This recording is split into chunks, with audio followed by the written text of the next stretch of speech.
Thank you, Connie. Good morning, everyone. I'd like to welcome you to the May 12th, 2021 meeting of LaPorte County Sheriff Department Merit Board. Please rise for the Pledge of Allegiance.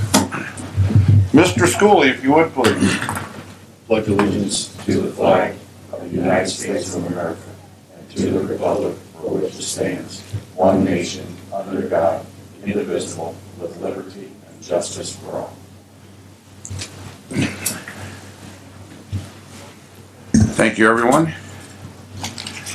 Board members all received a copy of the April 14th, the minutes from the April meeting.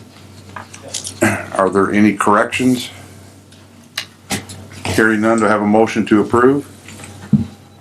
So moved. Have a motion, do I have a second? Second. Motion second. All in favor signify by aye. Aye. Opposed, same. Thank you. Well, good morning, Sheriff Boyd. Good morning, Mr. Kimmel, board members. How are you today? I'm great. It's a beautiful sunny day today. It is, yeah.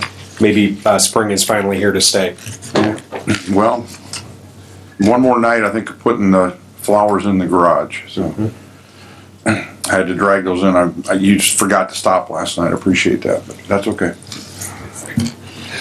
All right, we'll go ahead and get started this morning with our agenda. And the first thing that we have to report is about Probationary Deputy Jonathan Sikorski. He graduated from the Northwest Indiana Law Enforcement Academy on April 23rd. His graduation ceremony was closed to the public. We weren't apprised of that until literally the last moment when they made an announcement about that. Therefore, we couldn't attend in person to celebrate along with him. Our administrative staff, however, did take him out to lunch after his graduation while he was going through the field training program one afternoon. We took he and Sergeant Jeff Wright, who's our field training coordinator, out to lunch. That's a tradition that we have. We always take our recently graduated deputies out for lunch to congratulate them. He was awarded the prestigious Jimmy O Award for having the highest exam score on the criminal law cumulative final examination. I think this is our second in recent memory of having a perfect score on that criminal law exam. The award is named after James Oslowski, who's the Academy's criminal law professor. Deputy Sikorski scored 100% perfect score on that examination. He's looking back at the records, he's one of only a few that have scored a perfect score going back to about 1999. I was on their website looking at that the other day. So we're really proud of him. With that said, I'm certainly not trying to diminish it, but there were 6 people in his class that scored a perfect score. And the question that you're probably going to ask is, were they all sitting next to each other? No, they were not. It just happened to have a very bright class.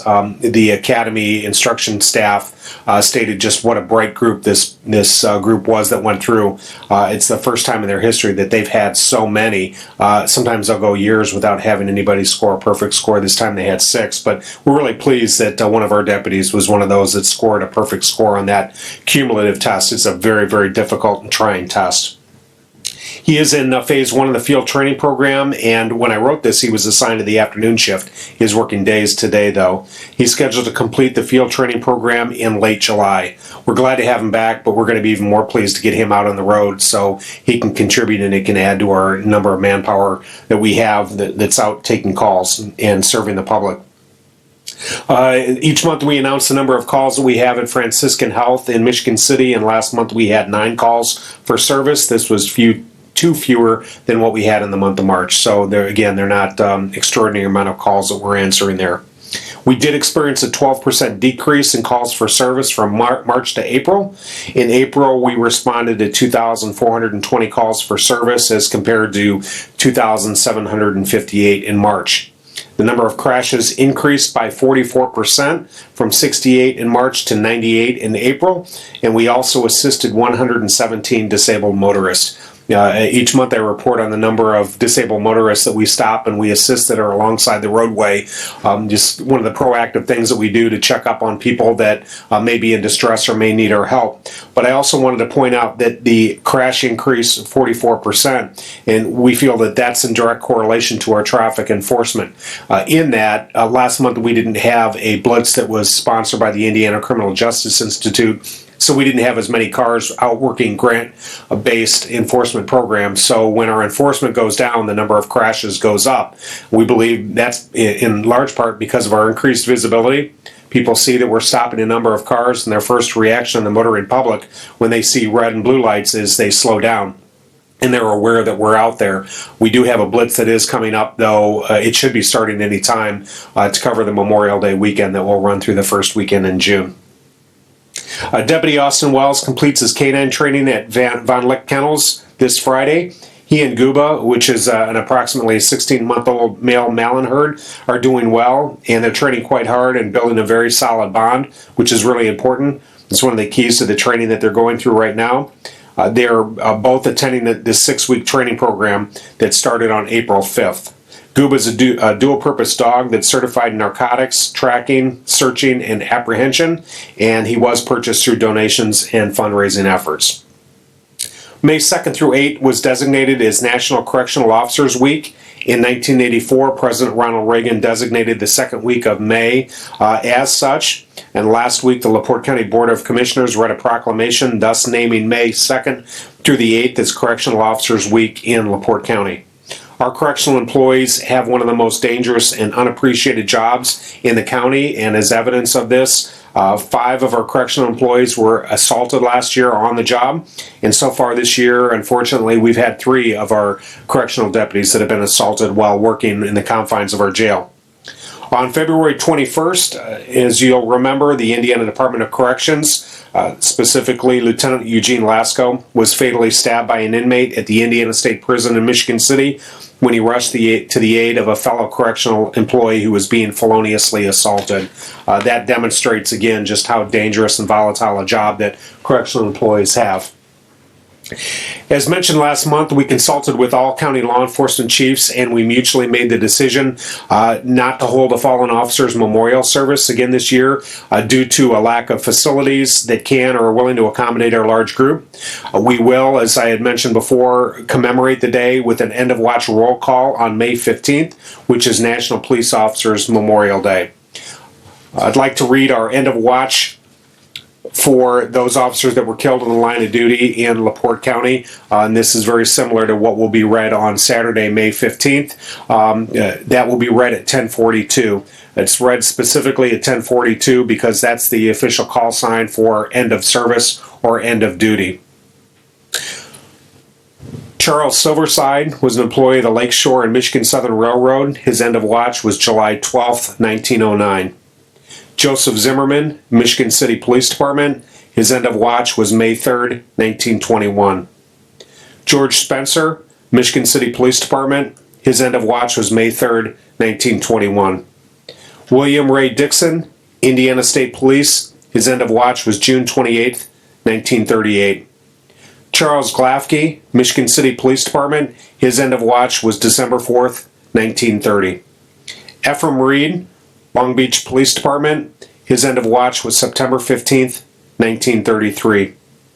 Earl Platt, Long Beach Police Department. His end of watch was October 25th, 1956.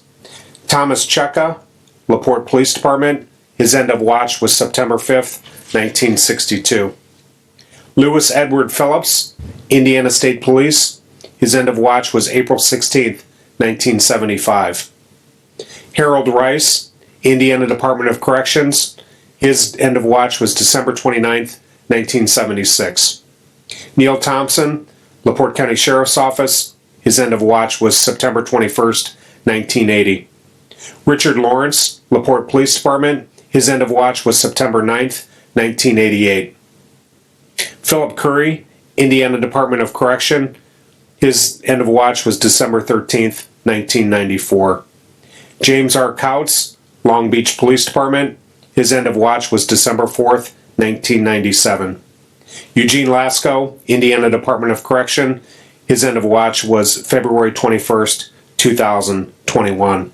All of these officers selflessly answered the ultimate call of service, serving LaPorte County and its citizens. These officers and their families will always be remembered in our prayers. May all of these officers rest in peace. Last year in the United States, 164 police officers were killed in the line of duty. Their average age was 39, and their average length of service was 12 years and 1 month.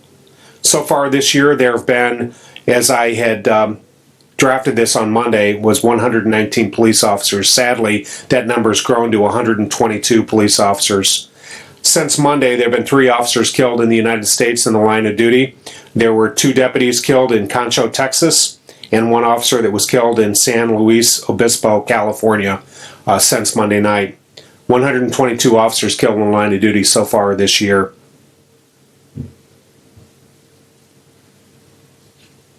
Last week we made bid recommendations to the Board of Commissioners, which they accepted.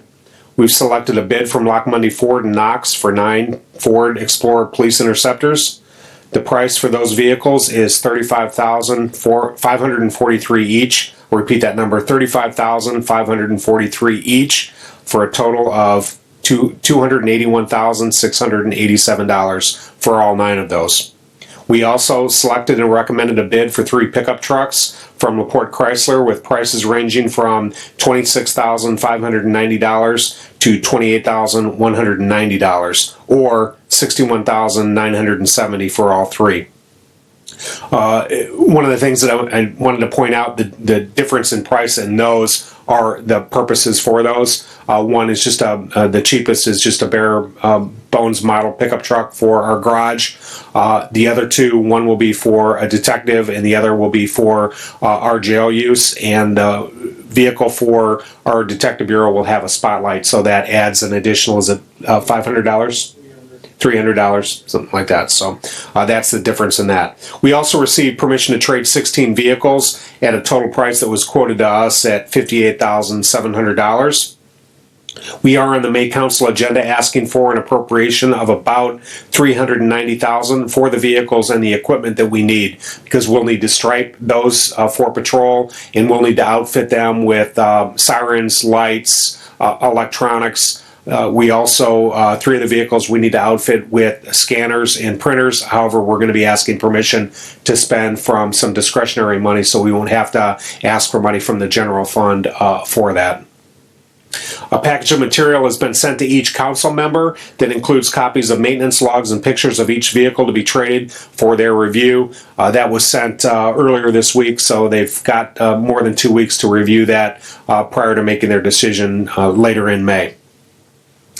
We've received confirmation from the Healthcare Foundation of LaPorte that they've approved a grant in the amount of $28,571 for a new boat for our Marine Patrol Unit. This the county will have to match the grant, and we're seeking an appropriation of $18,571 from the council later this month. And then we'll be providing $10,000 from our commissary account. The total cost of the boat is $57,141, and that's the delivered price. It'll be coming out of San Diego. We need to replace our 1989 Boston Whaler 20-foot patrol boat. It's got a number of maintenance issues, and it's no longer reliable. We've located a 20-foot rigid hull rib boat, and that's the one that we hope to purchase. In fact, we've been told by the company that they will stand by the price that they had originally quoted us several months ago. We cannot trade that 20-foot Boston Whaler, though, because the vendor has indicated that when the new boat arrives, that the motor will take an additional 120 days to arrive here. So ostensibly that will be the boating season, and we obviously need to have that 20-foot Boston Whaler on the lakes. Once it's put into service, then we can sell the Boston Whaler, and then we'll put that money back into the county's general fund. We just don't have any idea how much money that we can get for it, but my guess is that we'll be able to sell it for more outright than what we would get on a trade if we were to trade it in. But as you know, and the city of LaPorte certainly is marketing the city as the City of Lakes. It's really the County of Lakes as well. We have a number of lakes that we're responsible for, which include Hudson Lake, Fish Lake, Pine Lake, Stone Lake, just to name a few, and of course Lake Michigan as well. But it also serves as a platform for our scuba team.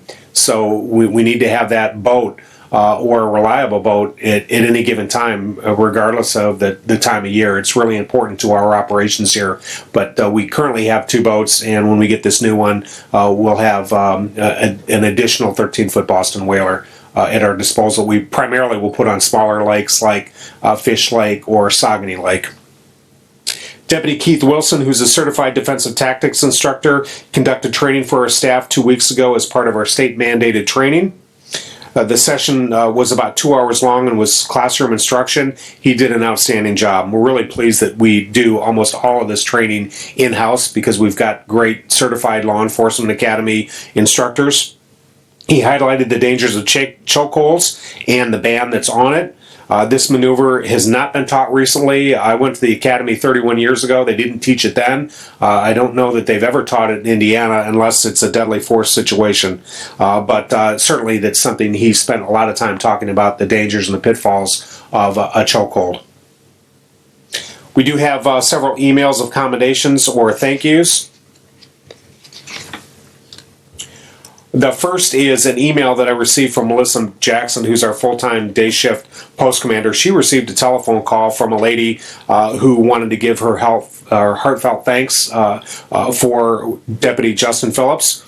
Said, "Good afternoon. I just received a call from a lady, and I won't identify her, who along with her husband was involved in a traffic accident several days ago. She wanted to extend her heartfelt thank you to Deputy Phillips, who was very kind and helpful during this very stressful situation.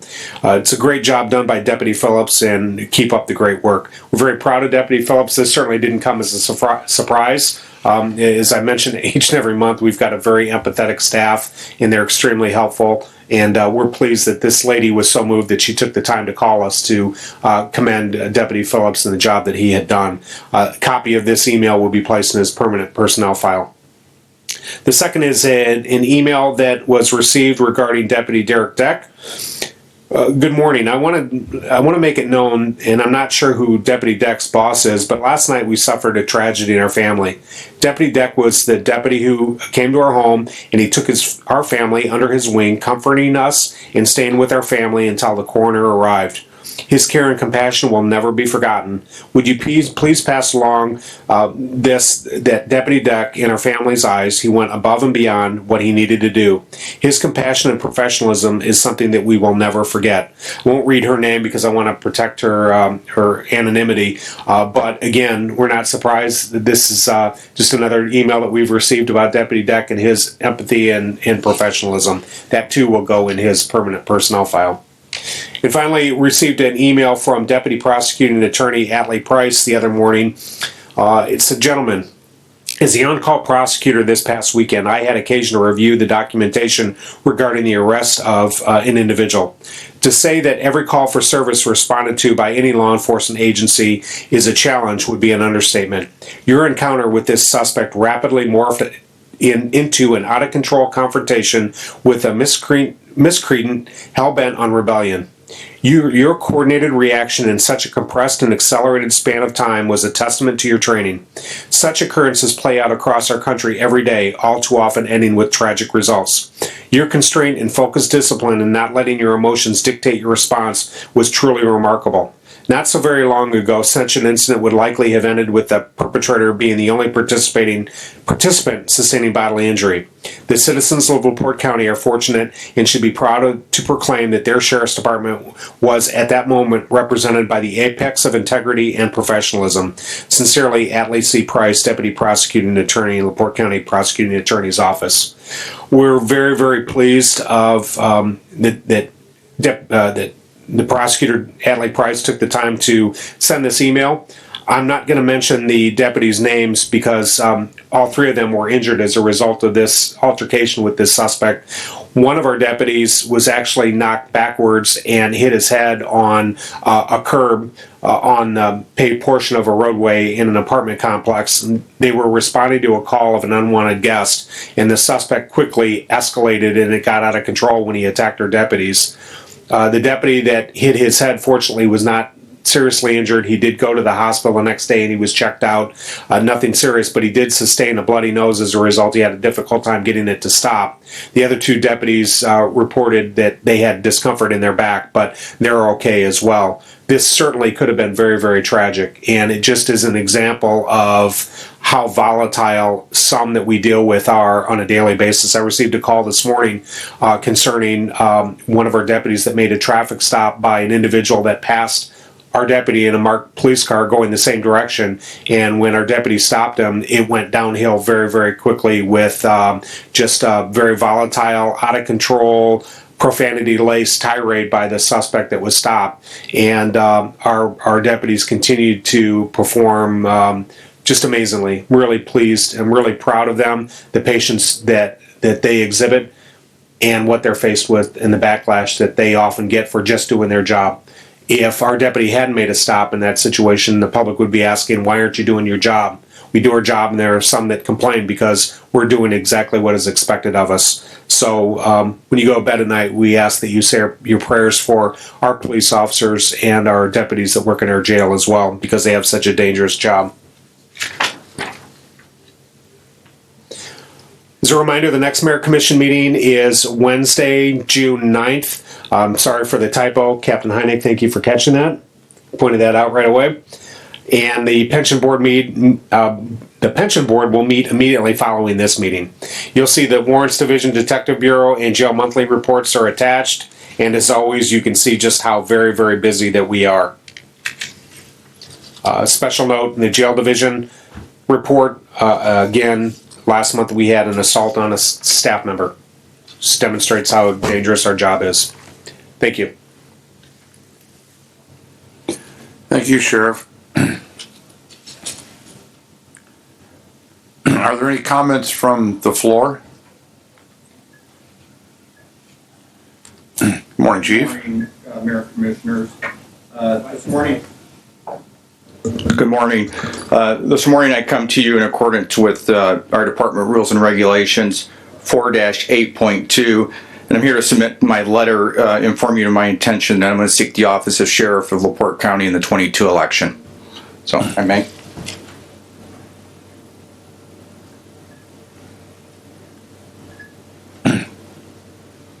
Thank you, Chief, and good luck. Thank you. Any other comments from the floor? Comments from the floor? Kind of surprised. I walked in with a gentleman this morning. He told me he had a whole box of complaints that he was going to bring, and I didn't know if he needed a hand cart to bring it in or just what, but I'm glad to see he left it out in his vehicle. So,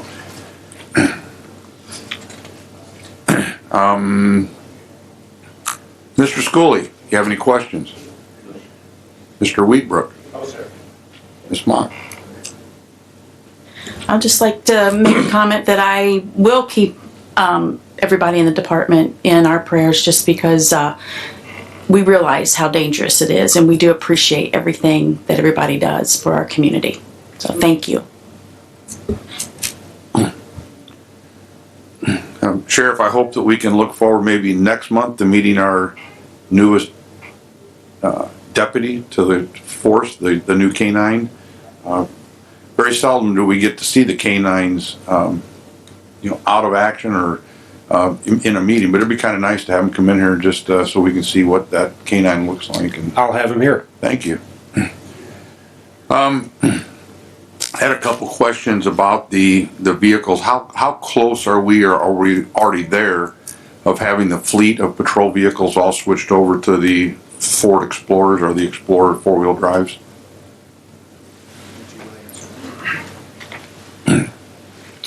Good morning. The majority of our fleet already are the all-wheel drive Ford Explorers. We still have a handful of Ford sedans, and those are, as we evaluate the upcoming years as to what can be traded, those are what our priority is to trade those and then go to the four-wheel drive.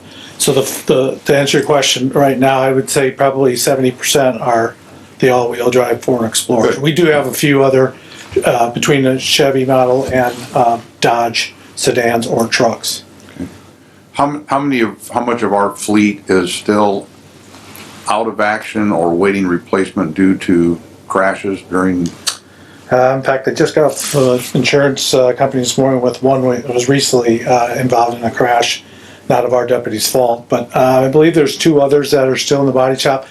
The issue that Bob Parks, our chief mechanic, is experiencing is the difficulty in obtaining parts, replacement parts for these vehicles. I'd like to think it's all vehicles, not just necessarily in our fleet, but the public's experiencing the same thing, but it seems as right now, our Ford vehicles are the most extreme, difficult vehicles to replace parts, and that's the waiting game. We have cars that are currently drivable and on the road that have minor damage to them, but it's hard. We're playing the waiting game Sure. to get the parts. Thank you. You're welcome. Lastly, I just want to take this opportunity to remind the men and women of the Merit Board that we started, this will be our 4th year of doing the award called the Beyond the Expected. We've taken a lot of pride in doing that. We recognize employees, merit employees of the Sheriff's Department every year, I think usually at least 2, maybe 3. And that's for activities that they've taken place off duty. Again, it's just what it is. It's beyond the expected. And we want to encourage everyone from inside the department to submit information that they may have or knowledge that they may have of someone that they work with or someone on a different shift. It's vital that we get that information so we can make the best educated selection we can at the end of the year and make sure that that award continues to move forward. We've recognized a lot of very, very deserving staff over the years, and we just want to continue to do that. But we need the help from the rank and file to make sure we get that information. So if you would, please, we would appreciate it.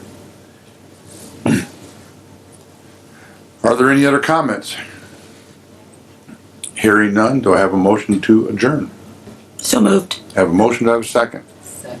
A motion second, all in favor signify by aye. Aye. Opposed, same. Meeting adjourned at 9:30 a.m. Thank you.